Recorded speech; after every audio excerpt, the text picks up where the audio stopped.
반갑습니다. 부흥회를 할 때는 어디 가서 잘 떨지 않는데 꼭 목사님들 앞에만 서면 굉장히 많이 떱니다.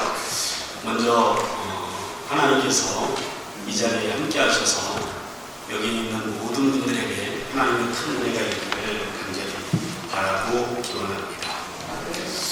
사실 우리 한국 기독교가 이렇게 크게 부흥할 수 있었던 것은 초기 우리 목사님들, 특별히 부흥사 목사님들이 시골 방방곡곡에 가서 하나님의 말씀을 전했기 때문에 이런 일들이 일어난 줄로 믿습니다.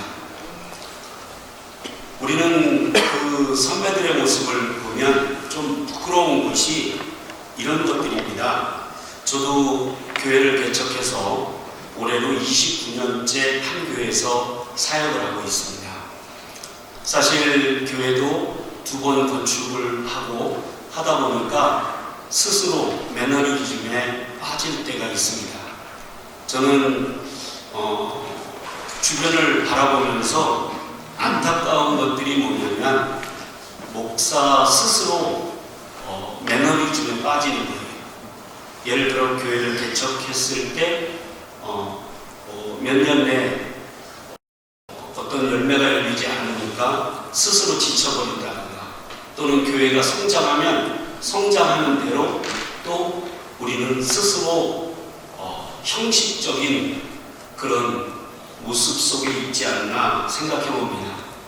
그렇기 때문에 저는 이 부흥사회가 굉장히 중요하다고 생각합니다. 왜 그러냐면 부흥사 목사님들이 먼저 깨어 있어야만 그것이 한국이든 미국이든 뉴저지든 어디서든 새로운 성령의 역사가 일어날 줄로 믿습니다. 사실 저 스스로도 어떤 매너리즘에 빠졌던 적이 있습니다. 그때 스스로에게 점수를 한번 매겨본 적이 있습니다. 저는 모든 목사님들이 이런 점수를 스스로 매겨보면 어떨까 싶습니다. 나는 진짜 목사인가? 여러분 스스로에게 한번 질문해 보신 적 있으십니까? 저는 목회를 하면서 단 한 번도 목사 아닌 적이 없고, 살아도 목사고 죽어도 목사고 하나님의 나라 가서도 목사이고 싶습니다. 그런데 스스로 생각해보면 내가 진짜 목사인가? 하나님 앞에 부끄럽지 않은가? 과연 나는 몇 점짜리 목사인가? 하나님이 보실 때 낙제점은 아닌가? 사람마다 착각하거든요. 스스로 대단히 괜찮은 목사라고. 그런데 우리는 스스로에게 한번 냉정하게 점수를 줄 필요가 있지 않을까 싶습니다. 과연 내가 목회하는 것에, 내 사역에 하나님이 나를 인정하시고 있는가? 나는 과연 내 기준과 내 생각대로 목회를 하고 있는지, 아니면 하나님의 말씀과 하나님의 뜻을 따라 하고 있는지, 내 안에 불이 있는지. 여러분, 우리는 누군가에게 불을 붙여야 되는데 내 안에 불이 꺼져 있다면 이 어두워진 세상 속에서 빛과 소금의 역할을 감당할 수 없는 줄로 믿습니다. 우리는 과연 주인의 뜻대로 목회를 하고 있는지, 아니면 황제 목회를 하고 있는지, 또는 스스로 지쳐서 내가 목사인지도 모르고 있는지를 돌아볼 필요가 있는 줄 믿습니다. 결론적으로 말해보면 목사가 되려면 우리 예수님께서 베드로에게 3번 물어보십니다.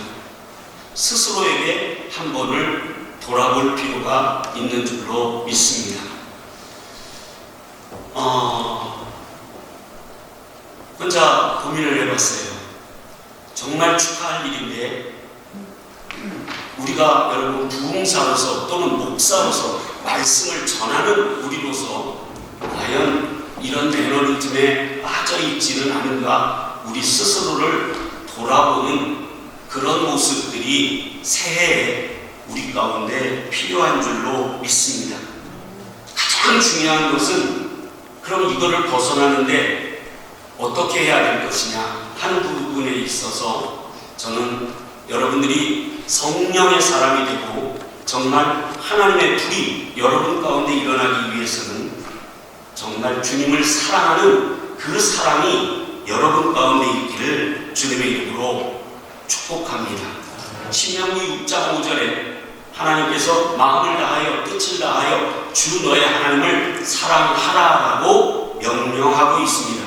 또한 마태복음 22장에 또 예수님께서 요한복음 말씀에 베드로에게 또 나를 사랑하느냐고 물어보십니다.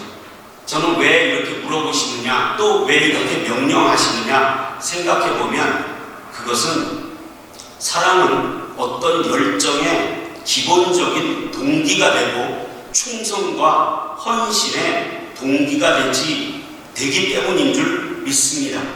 사실은 사랑하면 관심이 생기고 상대가 무엇이 필요한지를 돌아보게 되며 사랑하게 되면 희생이 되고 사랑하게 되면 무엇이든지 관용하고 용서하게 되는 줄로 믿습니다.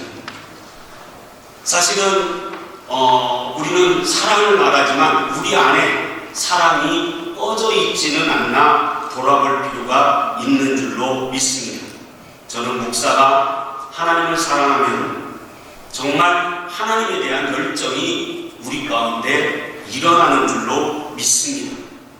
저는 교인들에게 그런 말들을 합니다. 정말 당신들이 하나님을 사랑하면 하나님이 당신에게 무언가를 맡길 수 있을 것이다 라고 말합니다. 성도 여러분, 죄송합니다. 목사님들 앞에서 이런 말씀을 드리니까 참 어려운데요. 우리가 보면 저도 우리 한국 교회 또는 노회 이런 데서 보면 과연 저 사람이 목사인가? 저 사람이 그리스도의 사랑이 있는가? 생각하게 됩니다. 사실 부흥사 전에, 목사 전에 우리는 먼저 우리 안에 한 사람의 그리스도인으로서 우리 안에 사랑이 뜨겁게 있기를 주님의 이름으로 축복합니다. 사실은 설교를 딱 준비했는데 뭘 말씀드리지? 이거 다 잘라서 하다 보니까 요약은 정말 주님을 사랑하자라고 하는 것들인데 여러분 목사님들이 훌륭하신 목사님들이 이 자리에 있는데 여러분들이 정말로 양들을 위하여 얼마나 사랑하고 있는지 내가 교인들을 위하여 얼마나 사랑하고 있는지를 우리 스스로를 돌아보고 또 하나님 앞에 내 안에 꺼져 있는 불들을 새롭게 하는 그런 모습들이 있는 그런 부흥사가 되어지기를 주님의 이름으로 축복합니다. 또한 시간 속에서 우리 스스로 형식적인 또는 습관적인 그런 목회가 아니라 여러분들 스스로 날마다 갱생되어져 가는 그런 모습들이 저나 여러분들에게 필요한 줄로 믿습니다. 또한 축하합니다. 우리 아까 말씀드렸는데 뉴저지 한국 협의회가 출발한 지가 6개월 정도 됐다는데 여러분들이 정말 그리스도의 사랑이 그리스도의 불이 여러분 안에 뜨겁게 일어나서 주변을 뜨겁게 하고 사실 지금 코로나 팬데믹 이후에 한국교회뿐만 아니라 저는 여러분들을 집회를 다니다 보면 교회들이 침체되어져 있고 또한 목사님들조차도 지쳐있는 모습들을 봅니다. 우리 안에 새롭게 일어나는 모습들이 있기를 간절히 바라고 그렇게 되어지기를 바랍니다. 뉴욕 지부와 또 뉴저지 지부 여러분들 가운데 하나님께서 함께 하시고 하나님께서 도우심이 있기를 바랍니다. 기도드립니다. 감사하시고 고마우신 하나님 감사합니다. 오늘 우리 가운데 은혜를 베푸시고 은총을 더해 주시는 하나님 아버지 사랑이 없고 열정이 없고 형식만 남아있는 오늘날 이 시대에 우리들 목사가 또 목사님들이 하나님 앞에서 사람 앞에서 부끄럽지 않는 모습들로 쓰기를 간절히 바랍니다. 성도들 때문에 눈물을 흘리고 아파하고 또 하나님의 일 때문에 같이 아파하고 같이 눈물을 흘릴 수 있는 것은 그리스도의 사랑이, 우리를 위하여 십자가에 못 박아 죽어주셨던 그 사랑이 우리 안에 다시금 일어나기를 간절히 바랍니다. 예수님 이름으로 기도드립니다. 아멘.